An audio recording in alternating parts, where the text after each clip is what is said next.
Good morning everyone, a very good day to all of you. I, Chitranshi Saxena, a teacher of Study Hall Education Foundation, I am here to teach you all science and technology. So students, हम हमारे last video में पढ़ रहे थे human impact on environment, है ना। इसमें हमने बहुत सारे इम्पैक्ट पढ़े। एक बहुत बड़ा इम्पैक्ट जो ह्यूमन का एनवायरनमेंट पे पड़ रहा है, आज हम उसके बारे में पढ़ेंगे, जो बेसिकली वाटर पोल्यूशन की वजह से ही हो रहा है। ओके तो क्या है, हम सब खेती कर रहे हैं। खेती करने के लिए हम उपज ज़्यादा चाहते हैं कि भाई हमारी खेती हो तो उसमें ज़्यादा उपज हो, ज़्यादा उपज होगी तो ज़्यादा हम पूर्ति कर पाएंगे, है ना। तो उसके लिए क्या हो रहा है, फर्टिलाइजर्स का यूज़ कर रहे हैं, मैन्योर्स का यूज़ कर रहे हैं। मगर उस फर्टिलाइजर से क्या नुकसान हो रहा है, उसके परिणाम क्या हैं। तो देखो क्या होता है कि जब एक्सेसिव यूज़ ऑफ फर्टिलाइजर्स होता है तो वो जो भी बारिश होती है या जो भी सरफेस रन ऑफ होता है, पानी बहता है और पानी बह करके जाता है तो आसपास की नदियों में या नहर में मिल जाता है, फिर वो जाके नदी में मिल जाता है या किसी भी तालाब में जा करके मिल जाता है वो पानी, है ना। वहाँ से बह करके जाएगा, वहाँ मिल जाएगा। उसी के साथ साथ फर्टिलाइजर्स भी चली जाती हैं।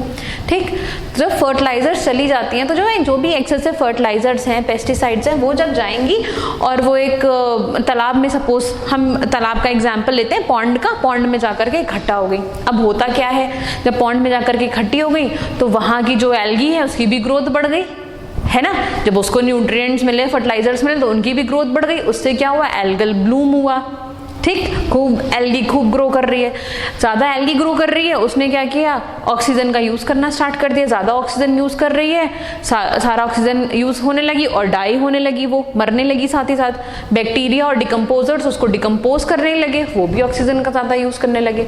तो अब इसके यूज़ में इतना ज़्यादा ऑक्सीजन का यूज़ हो गया कि जो एक्वेटिक एनिमल्स हैं, फिशेज़ हैं, पॉन्ड में रहने वाले फ्रॉग्स हैं, इन सबको सफिशिएंट अमाउंट में ऑक्सीजन नहीं मिली। और जब इन्हें सफिशिएंट अमाउंट में ऑक्सीजन नहीं मिली तो उनका पॉपुलेशन डिक्रीज होने लगेगा। इसको मैं आपको एक फ्लो चार्ट से समझाऊंगी। देखिए, सीवेज या हम मान लें फर्टिलाइजर्स, जब ये रन ऑफ होती हैं फ्रॉम फील्ड्स, ठीक है, तो ये enrichment of nutrients content in lakes, lake मतलब तालाब, झील, पॉन्ड, कुछ भी यहाँ लिख सकते हैं, रिवर्स भी लिख सकते हैं, ठीक है। तो इससे क्या होगा, एल्गल जो है वो मल्टीप्लाई करती हैं, तेजी से मल्टीप्लाई करती हैं, उससे एल्गल ब्लूम होता है। ठीक, उसके बाद algae use up oxygen and begin to die. हाँ, फिर डिकम्पोजर्स जो है वो मल्टीप्लाई करेंगे और वो भी ज्यादा ऑक्सीजन का यूज करेंगे, है ना, क्योंकि जो मरी हुई एल्गी है उसको डिकम्पोज करने के लिए जो डिकम्पोजर्स हैं, उससे क्या हो गया, ऑर्गेनिजम्स जो है वो मरने लगेंगे because of lack of oxygen. And this whole this whole thing is known as eutrophication. ठीक है, इसे हम कहते हैं यूट्रोफिकेशन। ठीक है, ओके। तो ये एक बहुत बड़ी एनवायरमेंटल प्रॉब्लम है। अच्छा, दूसरी प्रॉब्लम, अब हम पेस्टिसाइड्स का यूज़ करते हैं जिससे कि पेस्ट मर जाए, हमारी क्रॉप खराब ना हो, करते हैं यूज़ पेस्टिसाइड्स का, है ना। अच्छा, फिर हम मॉस्किटो मारने के लिए डीटीटी का यूज़ करते हैं। ठीक, मॉस्किटो मारने के लिए और पेस्टिसाइड्स का जो यूज़ करते हैं, ये क्या नुकसान करता है, ये क्या करता है, जो हम एक्सेसिव यूज़ ऑफ डीटीटी करते हैं ना,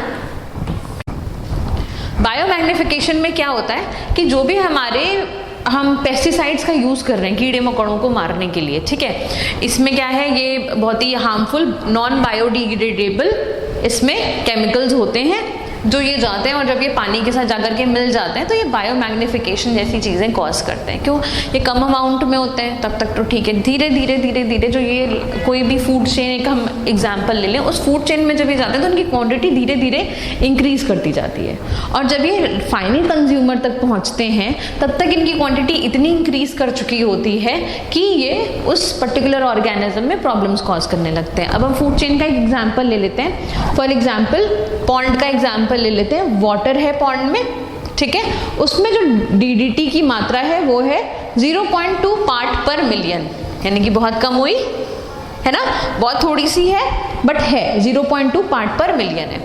अब क्या हुआ, एल्गी वाटर को कंज्यूम कर रही है, एल्गी ने बहुत सारा वाटर कंज्यूम करा, एल्गी के अंदर जो ये अमाउंट इंक्रीज कर गया, इसमें हो गया 77 पार्ट पर मिलियन। ठीक है। अच्छा, उसके बाद एल्गीज को खाती हैं फिशेस ने खाया। अब एक थोड़ा सा एल्गी खाकर तो उनका कुछ होगा नहीं, ज़्यादा सारी एल्गी खा जाती हैं, उनके अंदर जो ये अमाउंट है ये बढ़ गया, ये हो गया 500 to 600 पार्ट पर मिलियन। ठीक, अब फिशेस को खाती हैं हमारी आसपास की बर्ड्स, पेलिकन बर्ड्स। हम फॉर एग्जांपल पेलिकन बर्ड्स ले लें, पेलिकन बर्ड्स ने खा लिया। अब पेलिकन बर्ड्स एक फिश खा करके तो उसका कुछ होगा नहीं, कई सारी फिशेस खाएंगी, तो उनके अंदर हो गया 1700 पार्ट पर मिलियन। ठीक है, तो ये जो अमाउंट है 1700 पार्ट पर मिलियन, इसकी वजह से पेलिकन बर्ड्स के अंदर क्या प्रॉब्लम्स आई कि उनके एगशेल वीक होने लगे, तो मतलब ऑब्वियसली वो हैच कर जाएंगे पहले ही टाइम के पहले, उनकी पॉपुलेशन डिक्रीज होने लगेगी। ठीक है, तो इसकी वजह से पेलिकन बर्ड्स की पॉपुलेशन डिक्रीज होने लगी। पीपीएम का मतलब है यहाँ पर पार्ट पर मिलियन। ठीक, तो this is known as biomagnification. जो ये नॉन बायोडिग्रेडेबल फर्टिलाइज़र का हम यूज़ कर रहे हैं या पेस्टिसाइड्स का यूज़ कर रहे हैं, मॉस्किटो मारने के लिए जो केमिकल्स का यूज़ कर रहे हैं, ये नॉन बायोडिग्रेडेबल जो भी हैं, ये हमारे बायोमैग्निफिकेशन कॉज कर रहे हैं, जिसकी वजह से हमारी बर्ड्स की पॉपुलेशन पे फ़र्क पड़ रहा है। और जब फिशेस ज़्यादा अमाउंट में इसको कंज्यूम करने लगेंगी एल्गी को, और जब ये बहुत ज़्यादा अमाउंट में फिशेस के लिए बढ़ जाएगा तो फिशेस की पॉपुलेशन भी डिक्रीज होने लगेगी, है ना। तो these are the environmental problems जो हम एक तरफ तो हम फ़ायदा करने के लिए, मॉस्किटोज मारने के लिए DDT का यूज़ कर रहे हैं या पेस्ट को मारने के लिए, अपनी क्रॉप को बचाने के लिए पेस्टिसाइड्स का यूज़ कर रहे हैं, और दूसरी तरफ जो जिन भी केमिकल चीज़ों का हम यूज़ कर रहे हैं उनसे हमारी इन्वायरमेंट को प्रॉब्लम हो रही है, एंड दैट इज बायोमैग्निफिकेशन। ठीक है, तो दीज आर दी 2 प्रॉब्लम्स जो इन्वायरमेंटल प्रॉब्लम्स हैं जो हमारी वजह से हो रही हैं, that is eutrophication and biomagnification. Okay students, I hope this is clear. Thank you.